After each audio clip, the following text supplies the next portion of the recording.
honored to be here with one of my favorite women in politics, Dr. Nan Hayworth. Nan, you had the distinction, and I think this is so special, to be the first, I'm going to try to get this right now, the first female physician to serve a full term in the United States Congress. That's historic. Well, it was pointed out to me by one of my friends. Oh, you didn't even figure it out. No, someone else figured it out. I'm not prone to Googling myself, so to speak. But yeah, one of my buddies, while I was toward the end of that term, said, you're the first female physician to do this. I said, wow, well, I had no idea. Wow, I'm impressive. Yeah, thank you. No, I love that. Yeah, that's really cool. Thank you. So very blessed. So, Nan, you've watched as this whole COVID thing has evolved. There's so much misinformation out there. You and I were sitting in the green room this morning outside the event, and we were just discussing masks, no masks, erosion of liberties versus protecting yourself. You have, a vulnerable relative. We discussed that. And I said something to you. I said, I've had COVID. And you said, well, then you shouldn't have to wear a mask. That's right. I was surprised by that because all of these mask mandates, and I've been dutifully respecting my president's property. We're here at Trump International where we're doing this interview today, and I've been dutifully wearing a sort of a mask thingy, which I don't even think is really actually a mask, which most of the things that people wear aren't actually masks, as you pointed out. Theater, yes. Mask theater, yes.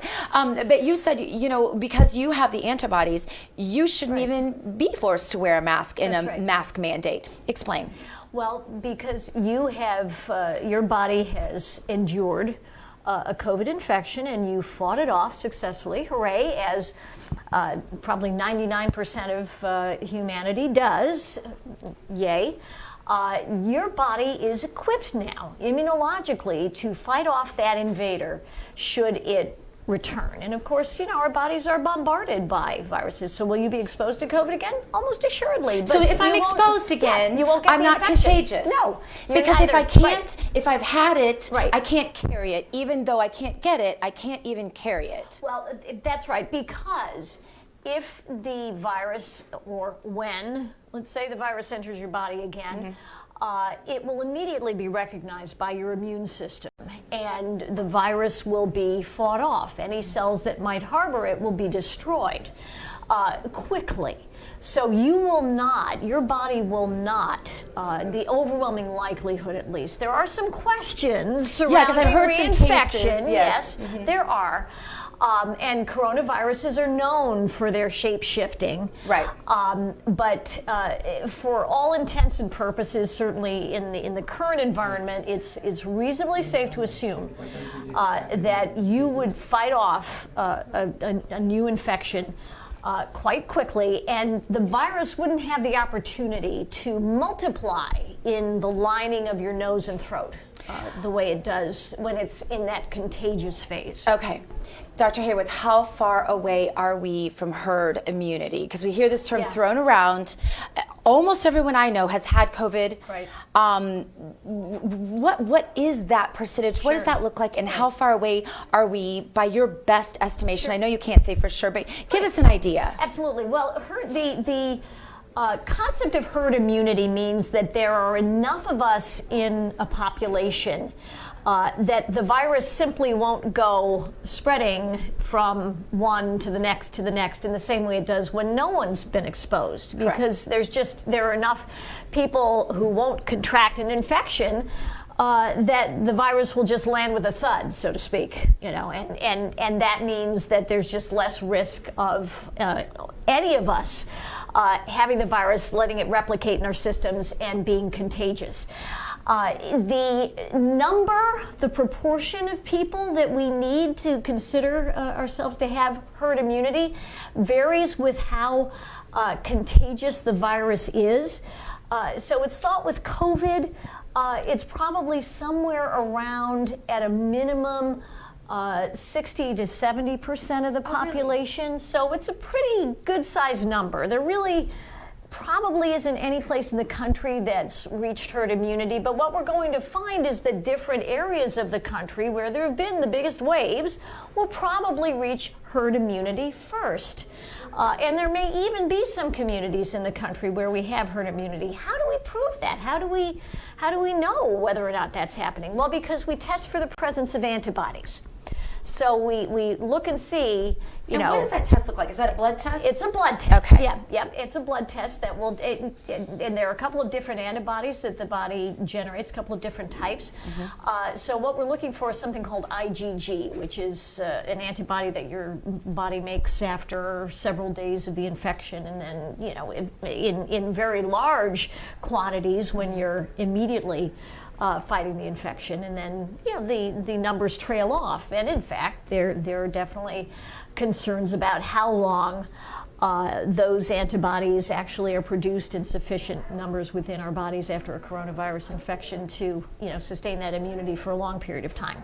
But the good news is an extraordinary effort led by President Trump, Operation Warp Speed, to develop not just one vaccine, but probably several vaccines for this virus, is proceeding at an unprecedented Warp speed. pace in human history. Exactly. Well, it is. No, exactly. Yeah. And I used the term warp speed before it became known as Operation Warp Speed, as many of us did.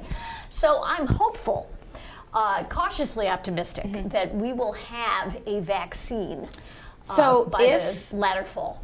So if people like myself who have had COVID, who have antibodies, should they get the vaccine? No, you don't need to. Okay, and unless we may determine that as we survey the population immunologically. What I was alluding to, by the way, in terms of surveying, is that you actually, as a public health effort, invite folks to come in and be tested to see if they have the antibodies, so that we can see what kind of prevalence do we have within and the president has said he will not make the vaccine mandatory, I believe. Right. But has the virus mutated at this point? Because I know people who had it early seems to have been somewhat more severe than the people who have had it more recently, like myself. Right, yes. The virus actually is constantly mutating because and mutating usually means getting weaker in the case of a virus like this? It depends. It honestly, depends. Yeah, mutating means that, viruses are, they're like little bots, basically. They only live if they have an animal host, basically, or another organism as a host. But they're made up, these little bots are made up of lots of different parts that get assembled. I mean, it's quite remarkable that this happens. But there are all kinds of little changes that can occur in little bits of these parts that may not affect the behavior of the virus at all, or may render it not infectious, certain strains, and then of course they fall off the radar screen, or may make it more infectious or more severe. So, one of the concerns surrounding the origin of this coronavirus is that studies were done, and frankly, in which the United States participated in funding and in some of the research, so-called gain-of-function studies that were done in the period around 2014, 2015, to see if the virus could be engineered to give it certain properties that might make it more dangerous in an effort to anticipate possibly the creation of a bioweapon. So there are all kinds of ways that this virus can change in nature and even through engineering. I'm not suggesting that this is an engineered virus, by the way, but these viruses can definitely change for the better or the worse. And we can follow that along. Generally speaking, when a virus mutates, it gets weaker, and when a bacteria mutates, it gets stronger, or no? No, not necessarily. No. In fact, yes, they can be less virulent. They can make us less sick. But they can be worse and make us more sick. That's why we worry about bacterial resistance, for example. Right, which I want to talk to, because this is something that I want to make sure that our audience understands. So as we are using all of the hand sanitizers and things, it's important to note, I think, one thing that you and I also spoke about this morning, how much better it is if you can possibly wash your hands instead of using the sanitizer. Because what the sanitizer does, and I want you to answer this, but my understanding from our conversation was that it can contribute to this problem that we're seeing in our society where antibiotics don't work as well. Certain types. Now, the straight-out chemical disinfectants, basically, like alcohol, which is what the key component in hand sanitizers. Correct. You have to have at least 70% isopropyl or ethyl alcohol, or bleach, chlorine bleach, the UV light. Those generally are not considered to contribute materially to the problems of mutation or resistance. But what does contribute are other chemicals that can select certain bacteria in particular. It's not so much viruses, but bacteria. That can, and bacteria are very good at engineering workarounds. Becoming resistant to antibiotics, for example, or to certain molecules that are used in so-called antibacterial soaps, which do nothing about viruses, by the way. Other than to the extent that they're soap, and soap is a very good way to get rid of viruses. Soap and water, chemically, is a very good way. Just plain soap. Plain soaps. Any soap you want to use, any liquid soap, any hand soap, they work very well. They get stuff off your hands. So essentially, the antibacterial element of soaps really are more almost surgical. Well, like if you're going to be doing something where you're going to be dealing with a contagion. Otherwise, a plain soap is adequate. Absolutely. Okay. And in surgical scrubs, I'm a surgeon. Surgical scrubs are comprised of chemicals that we don't really particularly worry about them inciting bacterial resistance because of the way they're used in the clinical setting. But in common everyday life, they're not necessarily helpful.